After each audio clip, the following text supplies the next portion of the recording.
ब्रेकनंतर बातमी मात्र हेलावून टाकणारी आहे। शिक्षण घेऊन मोठी हो असा कानमंत्र ज्या वडिलांनी दिला त्याच वडिलांचा परीक्षेच्या आदल्या दिवशी मृत्यू व्हावा हा नियतीनं केलेला मोठा आघातच। पण अशाही परिस्थितीत प्रणाली मेश्रामनं शब्द पूर्ण करण्यासाठी वडिलांच्या पार्थिवा शेजारी बसून अभ्यास केला। दुसऱ्या दिवशी पेपर दिल्यानंतर प्रणालीचे वडील खेमराज मेश्राम यांच्या पार्थिवावर अंत्यसंस्कार करण्यात आले आहेत। भंडारा जिल्ह्यात ही घटना घडली आहे। खेमराज यांनी आपल्या मुलीला कायम द्यायचे, मात्र वडिलांचा ऐन परीक्षेच्या तोंडावर मृत्यू झाला। या बिकट परिस्थितीत मनोधैर्य खचू न देता प्रणालीनं वडिलांच्या पार्थिवाजवळ सोमवारी रात्रभर अभ्यास करून दुसऱ्या दिवशी इंग्रजीचा पेपर दिला।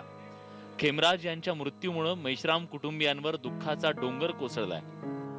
पण प्रणाली ज्या शाळेत शिकत होती तिथल्या मुख्याध्यापक आणि शिक्षकांनी प्रणालीला धीर दिला, वडिलांचं स्वप्न साकार कर असा सल्ला दिला। गुरुजनांचा सल्ला आणि वडिलांचा कानमंत्र आठवून प्रणालीनं अतुलनीय असं धैर्य दाखवलं। प्रणाली शिक्षण घेत असलेल्या लाखांदूर इथल्या डॉक्टर बाबासाहेब आंबेडकर विद्यालयाच्या शिक्षकांनी तिला कठीण प्रसंगात कायम धीर दिला। तसंच कुटुंबातल्या सदस्यांनीही प्रणालीला साथ दिली, त्यामुळे प्रणाली ही परीक्षा देऊ शकली। मी धाडस दिलं की बा बरस खाली जाऊ नये यासाठी आम्ही धाडस दिलं।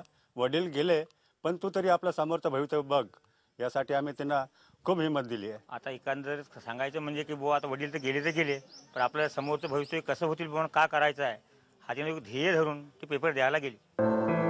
वडिलांचं स्वप्न पूर्ण करण्यासाठी प्रणालीनं दाखवलेलं धैर्य वर्णन करण्यासाठी शब्द कमी पडतात। खेमराज मेश्राम यांची शिक्षणाविषयी असलेली तळमळ आणि मुलीनं शिकून मोठं व्हावं ही भावना याचं सगळ्यांनीच अनुकरण करायला हवं।